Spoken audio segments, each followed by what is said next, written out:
A landlord is so broke that he can't afford to get animals out of the walls of one of his houses. I'm Tony, and this is Real Estate Investing and Landlord News. So I have a great article for you today that's going to tell you about the consequences of the eviction moratoriums, okay? There's a lot of landlords out there right now who aren't getting paid, and guess what? They aren't able to make those repairs and do, the maintenance that they normally would be able to do when they're getting paid. So this is the ultimate consequence of these eviction moratoriums, okay? The landlord might be able to keep making that mortgage payment, or they might be forced into forbearance, foreclosure, or bankruptcy. Who knows? But at the end of the day, the whole system is falling apart, okay? And they need help ASAP. Okay, this article comes to us from mystateline.com, and it says, Belvedere family says animals live in apartments' walls, but landlord says he can't afford to fix. A Belvedere family says the sounds of animals in the walls of their apartment is keeping them up at night, but their landlord says because of Illinois' pandemic tenant eviction moratorium, there's not enough money left to fix the problem. Justin and his fiancée Kristen rent an apartment in Belvedere and say the constant animal noises coming from the ceiling are scaring their young daughters. It's definitely claws, but I don't know of anything that would be big enough and be able to get in there except squirrels, Justin said. I mean, it sounds larger than that, but I can't imagine anything would be getting in. Yeah, well, what do you expect this landlord to do? Now, I don't know if these are the tenants who aren't paying, but if this landlord has multiple properties and has multiple tenants who aren't paying right now, and with this eviction moratorium in place, there's nothing this landlord can do, okay?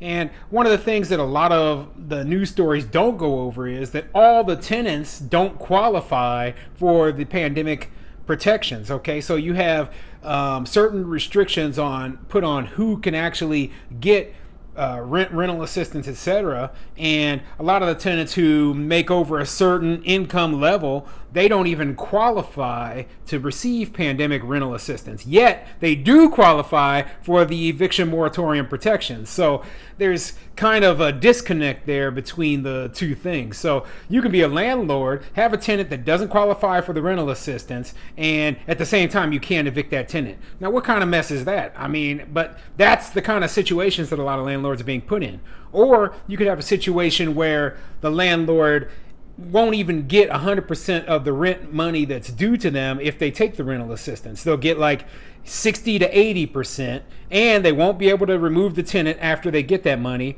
And, they won't be able to get any more funds in the future. So, I mean, there's a good reason for a lot of landlords not wanting to take the rental assistance. So, I mean, this whole situation is a mess. The simple solution would be to end the eviction moratorium, allow landlords to remove these problem tenants, and, hopefully things will be able to become corrected in the near future. So let's get back to the article, though. We've contacted the health department. We have a ton of birds in our walls and animals scratching all night. The kids are scared to sleep in there, and we really just want the animals gone, he said. Justin said he told his landlord, Mike Thomas, about the problem, but Thomas says he can't afford to fix the issue because he has 10 tenants who aren't paying rent in some of his other properties due to Illinois' moratorium on evictions. Wow, 10 tenants not paying rent. I mean, that is enough to basically knock out any emergency reserves this guy has, and, if he had emergency reserves, it probably didn't cover as long as this eviction moratorium has lasted. I mean, it's been over a year. It's been like 15 months at this point. So there's no way that this guy had enough to cover that long. And if he's lucky, he was able to get mortgage forbearance, but a lot of loans that isn't even an option. So, I mean, I understand why this guy can't afford to do basic maintenance stuff. I mean, even for the tenants who are paying right now. So, I mean, it sucks, but it's just the fact of the matter. With many impacted by joblessness during the pandemic, Illinois and the federal government issued a freeze on evictions, even if tenants don't pay rent. That now extends through March 2022. Under the moratorium, only those who are dangerous or cause severe damage could be evicted. With less money coming in, you have to decide what you want to do. The priorities are obviously the mortgage and the taxes and the utilities and insurance. Whatever is left goes to whatever else needs to be done, he said. Yeah, I mean, he's exactly right. And that's the same way I run my business. If you can't do all the maintenance stuff or the capital expenditure stuff that you normally would do, well, that's too bad. If you don't have that income coming in, there's nothing you can do about it. And the margins are so slim for a lot of landlords, myself included, that losing 10% of your income would be like basically losing all of your profits. So 10% of your revenue would end up costing you all your profits. So yeah, I mean, it's a disaster. So let's get these guys some help. The Rockford Apartment Association says that with landlords not being able to evict tenants for not paying rent, it's causing a chain reaction. If 2 of the tenants aren't paying, there might be 2 tenants who are paying responsibly, but the landlord is still out half of his revenue. So everyone's quality of life is going to suffer. So the maintenance on the building entirely is going to suffer, said Paul Arena of the Rockford Apartment Association.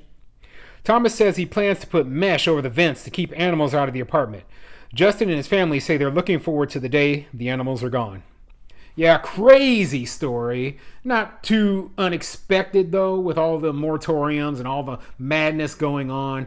But hey, politicians, pay attention to stories like this, because there's nothing that a landlord who doesn't have any money can do other than just barely survive. You want your property tax money, yet you're the ones telling us that, hey, you can't collect any rent. I mean, that's just wrong, okay? And I'll never stop telling these stories until all these eviction moratoriums have ended.